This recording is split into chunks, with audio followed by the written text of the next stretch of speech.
Bismillah, Alhamdulillah, wassalatu wassalamu ala rasulillah, amma ba'du. Ma'asyiral muslimin wal muslimat rahimakumullah.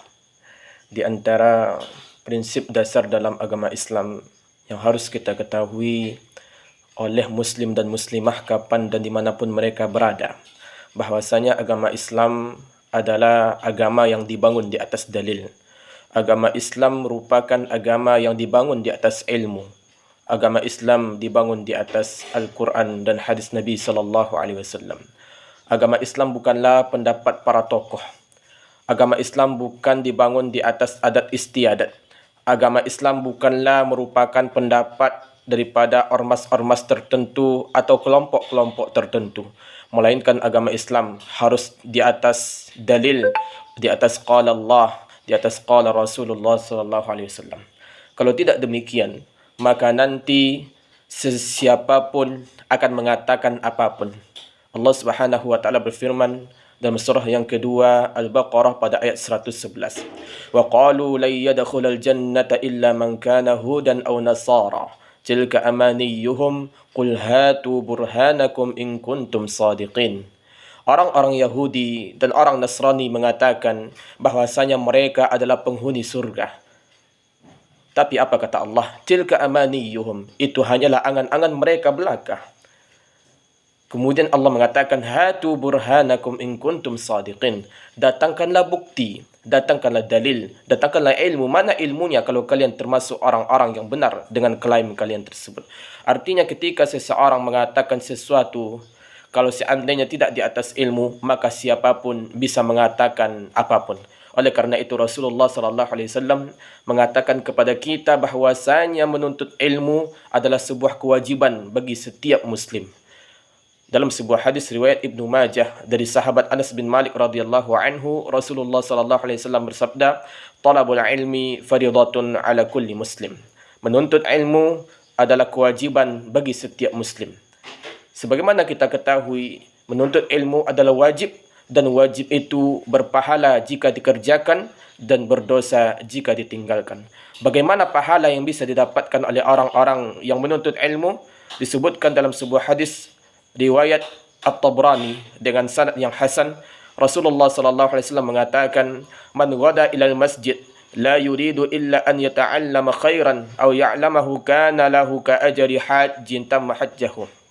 Barang siapa yang menempuh sebuah perjalanan menuju masjid, tidak ada yang ia inginkan melainkan untuk mempelajari satu buah kebaikan atau mengajarkan sebuah kebaikan, artinya menuntut ilmu atau mengajarkan ilmu, maka bagi mereka pahala seperti seolah-olah telah menunaikan ibadah haji, yaitu pahala haji yang sempurna. Itu besarnya pahala bagi orang-orang yang menuntut ilmu.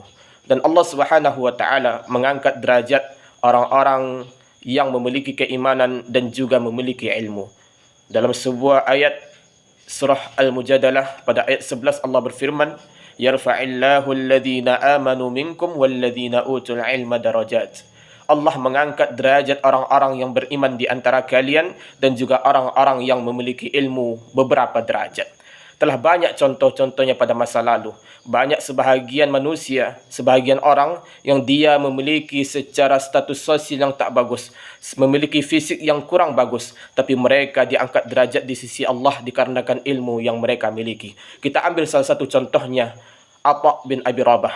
Beliau seseorang yang secara sosial hanyalah seorang budak.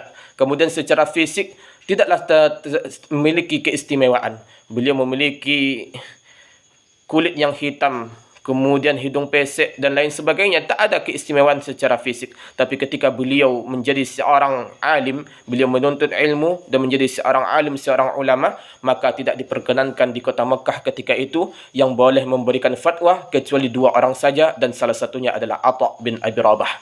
Kemudian ada salah seorang yang bernama Muhammad bin Abdurrahman Al-Awqas. Beliau memiliki cacat di lehernya. Ketika kecil beliau sering dihina, sering dicaci maki, sering diejek oleh teman-teman sepermainannya.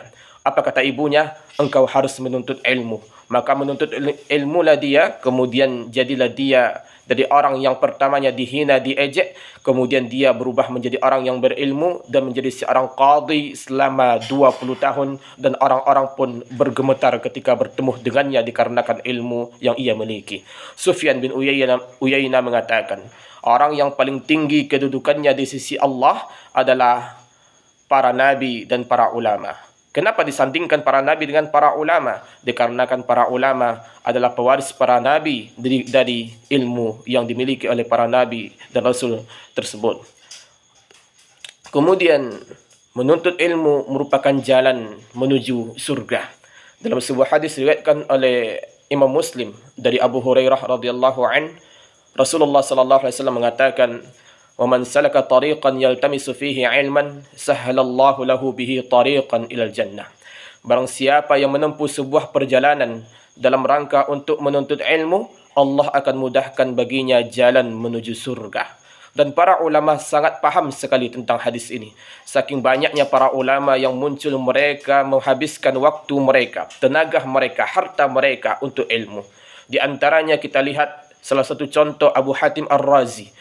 Beliau melakukan perjalanan dalam rangka menuntut ilmu, dalam berjalan kaki untuk menuntut ilmu. Kemudian ada juga di antara Baqi bin Makhlad. Beliau melakukan perjalanan dari Spanyol, dari Andalus menuju Baghdad dengan cara berjalan kaki untuk menuntut ilmu, bertemu dengan Imam Ahmad. Ketika bertemu dengan Imam Ahmad, ternyata pada masa itu Imam Ahmad sedang diuji, tidak boleh mengajar oleh pemimpin ketika itu. Maka dia pun rela untuk berpura-pura menjadi pengemis dan menjadi orang ODGJ dalam rangka supaya bisa untuk tetap menuntut ilmu dengan Imam Ahmad. Itulah bagaimana semangatnya para ulama terdahulu menuntut ilmu. Dan yang namanya agama Islam adalah agama yang dibangun di atas dalil, agama yang dibangun di atas ilmu, yang dibangun di atas qala Allah, qala Rasul. Rasulullah sallallahu alaihi wasallam mengatakan, "Inni qad taraktu fikum syai'ain lan tadillu ba'dahuma kitaballahi wa sunnati." Sesungguhnya aku tinggalkan kepada kalian dua perkara. Kalian tidak akan pernah tersesat selamanya selama kalian berpegang teguh kepada dua perkara tersebut, yaitu dua perkara itu Al-Quran dan sunnahku. Artinya ketika kita senantiasa berpegang kepada Al-Quran dan sunnah Rasulullah sallallahu alaihi wasallam, insyaallah kita akan tetap selamat dan tidak akan pernah tersesat untuk selama-lamanya. Dan tentunya kita perlu menuntut ilmu agar memahami keduanya. Aqulu qawli hadza wa astaghfirullah li wa lakum innahu huwal ghafurur rahim. Assalamualaikum warahmatullahi wabarakatuh.